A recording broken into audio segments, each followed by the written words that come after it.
बिस्मिल्लाहिर्रहमानिर्रहीम। अस्सलाम वालेकुम। आज हम बना रहे हैं आलू के पकोड़े। आलू के पकोड़े बनाने के लिए हमें चाहिए आलू। आलू हमने इस शेप में काटा है। बहुत पतला भी नहीं काटना और बहुत मोटा भी नहीं काटना, दरमियाना काटेंगे। और हम बिल्कुल बाज़ार के स्टाइल में बनाएंगे। और वो सब राज जो हमें पता नहीं होता बाज़ार वालों का, वो आज मैं आपसे शेयर करूँगी। पहले हम आलू को काट के अच्छे से वॉश करेंगे। फिर इसके अंदर हम पहले 1 चाय का चम्मच भर के नमक डालेंगे। 1 चाय का चम्मच भर के हम लाल मिर्च डालेंगे। फिर इसमें हम डालेंगे धनिया, ये भी 1 चाय का चम्मच भर के डालेंगे। लहसुन अदरक का पेस्ट डालेंगे आधे चाय का चमचा। लहसुन अदरक के पेस्ट डालने से इसमें बहुत अच्छी सी खुशबू और टेस्ट आ जाता है। उसके बाद हम इसमें डालेंगे 1 खाने का चम्मच भर के सफ़ेद सिरका। अब इसको अच्छे से मैरिनेट करेंगे और जितने मसाले हमने डाले हैं उसको अच्छे से आलू के ऊपर कोट कर देंगे। ये देखिए मैंने अच्छे से इनको मिक्स कर दिया। हर चीज़ मिक्स हो चुकी है। इसमें मैंने नमक, लाल मिर्चें, धनिया पाउडर, लहसुन अदरक का पेस्ट और सिरका डाला है। अब इसको हम रख देंगे और अब हम बनाएंगे बेसन का पेस्ट पकौड़ों के लिए। बेसन हम डालेंगे 1 कप। उसके बाद हम डालेंगे इसमें 1 चाय का चम्मच नमक। नमक मैंने पिंक सॉल्ट लिया है, आप नॉर्मल सॉल्ट भी ले सकते हैं। लाल मिर्च हम डालेंगे 1 चाय का चमचा। धनिया डालेंगे 1 चाय का चमचा भर के। स्पाइसेस आप कम ज़्यादा अपनी मर्ज़ी से कर सकते हैं हस्बे ज़ायक़ा।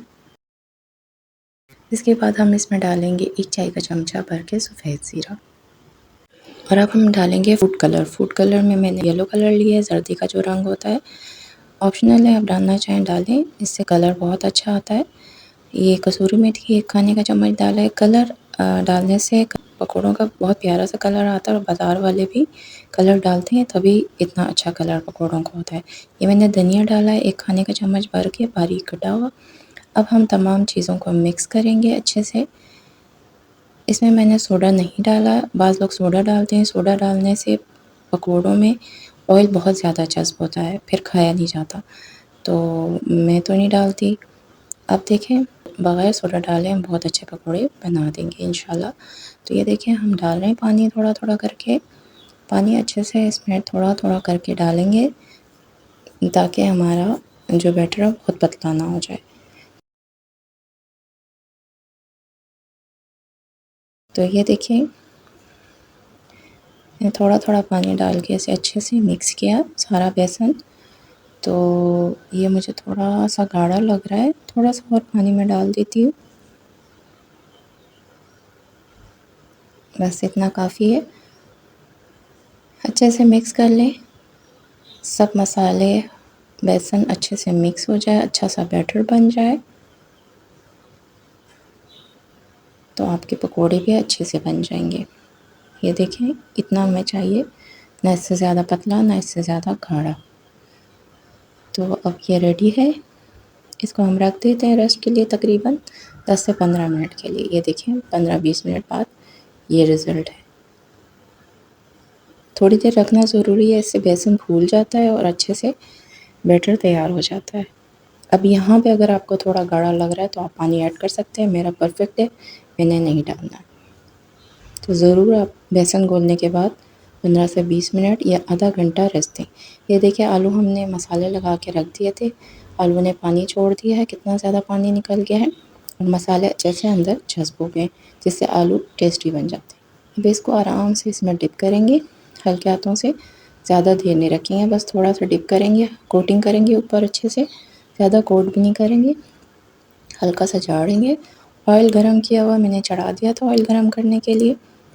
तो ऑयल जब आपका गरम हो जाए तो आप इसमें आराम से अपने आलू वाले पकौड़े डाल दें तलने के लिए। इसी तरह डालें, बहुत सारा मत डालें, फिर आपस में चिपक जाते हैं और बैटर और आलू अलग हो जाते हैं। बस नॉर्मल सा डालेंगे और इसी तरह हम अपने पकोड़े जो हैं वो आराम से फ्राई करेंगे। बहुत तेज़ आंच में नहीं करेंगे, मीडियम टू लो आंच पे फ्राई करेंगे थोड़ी देर, क्योंकि आलू हमने कुक करना है, आलू कच्चे नहीं छोड़ने। अगर हम तेज़ आंच पे करेंगे तो आलू कच्चे रह जाएंगे। तो मीडियम टू लो आंच पे हम 1 से 2 मिनट पे कुक करेंगे। जब आलू ऊपर आ जाएंगे और थोड़ा सा हल्का सा कुक होने लग जाए तो बेशक फिर आंच तेज़ करके आप फ्राई कर लें।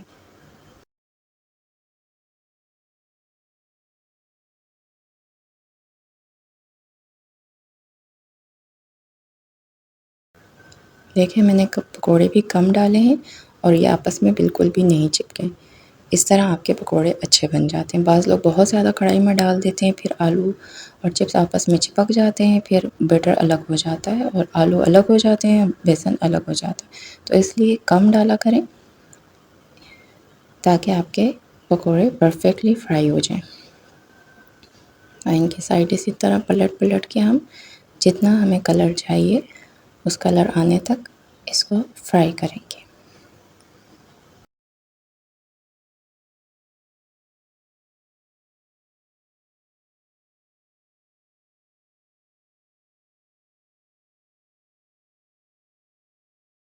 अब देखिए हमारे पकोड़े अच्छे से फ्राई हो गए हैं, कुक हो चुके हैं। जितना हमें कलर चाहिए था उतना हमने उसको फ्राई करके ब्राउन कर लिया है। अब हम निकाल लेते हैं किसी टिश्यू पेपर के ऊपर रख के ताकि एक्स्ट्रा ऑयल निकल जाए। इसके ऊपर आपने चाट मसाला डालना है। बाज़ लोग पकोड़ों के बैटर के अंदर चाट मसाला डालते हैं। चाट मसाला बैटर के अंदर डालने से कुक होने के बाद उसका टेस्ट चेंज हो जाता है, अजीब सा हो जाता है। ऊपर डालें, ऊपर मज़े का लगता है और बाज़ार वाले भी ऐसे ही करते हैं, ऊपर चाट मसाला डाल दें। इसके ऊपर चाट मसाला डालें और गरम-गरम सर्व करें। उम्मीद है आपको मेरी आज की रेसिपी पसंद आई होगी। इसे ज़रूर ट्राई करें और अपना फीडबैक कमेंट बॉक्स में मुझे दें। अगर आपको मेरी ये रेसिपी पसंद आई है तो इसे लाइक करें, वीडियो को शेयर करें और अगर आपने अभी तक मेरे चैनल को सब्सक्राइब नहीं किया है तो इसे सब्सक्राइब करें और बेल आइकन के बटन को दबाएं ताकि मेरे आने वाली वीडियो सबसे पहले आपको मिले। मिलते हैं कोई नई रेसिपी के साथ। अल्लाह हाफ़िज़।